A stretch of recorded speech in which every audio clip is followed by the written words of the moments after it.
Hey everyone, welcome back to Cool History. Today we're diving into one of the most catastrophic events in British history, the Great Fire of London. This fire changed the city forever and played a significant role in shaping modern London. So grab your fireproof gear as we explore the origins, events, and aftermath of this historical blaze. Let's set the scene. It's September 1666 and London is bustling with life. But beneath the surface of this vibrant city lies a powder keg of potential disaster. Most of London's buildings were constructed from wood and the streets were narrow and crowded. Fire was a constant threat, but people had no idea how devastating it would soon become.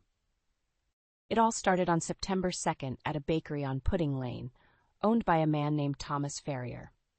An accidental fire quickly spread, fueled by the wooden structures and the strong winds.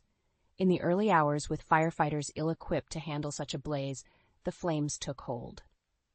Within just a few hours, the fire jumped to nearby homes, and by the morning of September 3rd, it had engulfed a large part of the city.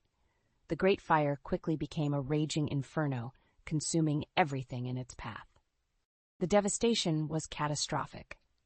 It's estimated that over 13,000 houses, 87 parish churches, and numerous government buildings went up in flames, including St. Paul's Cathedral. But it wasn't just the buildings that were lost.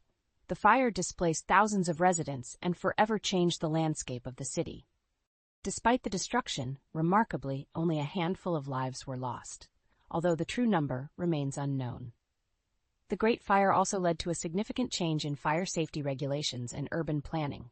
London would rise from the ashes, but it needed to be rebuilt smarter and stronger. In the aftermath of the Great Fire, London was reborn. Architect Sir Christopher Wren played a key role in redesigning the city. One of his greatest masterpieces was the new St. Paul's Cathedral, which still stands proud today. The fire paved the way for modern building codes and fire safety protocols that we still see in place. Today, the Great Fire of London is remembered not just for its destruction, but for how it taught us resilience and the importance of community safety. It reminds us that in the face of disaster, we can rebuild and create something even better. Thanks for joining me on this fiery journey through history. If you found this video informative, make sure to give it a thumbs up, subscribe, and hit that notification bell for more fascinating stories from the past. What part of the Great Fire surprised you the most? Let us know in the comments below. Until next time, stay curious.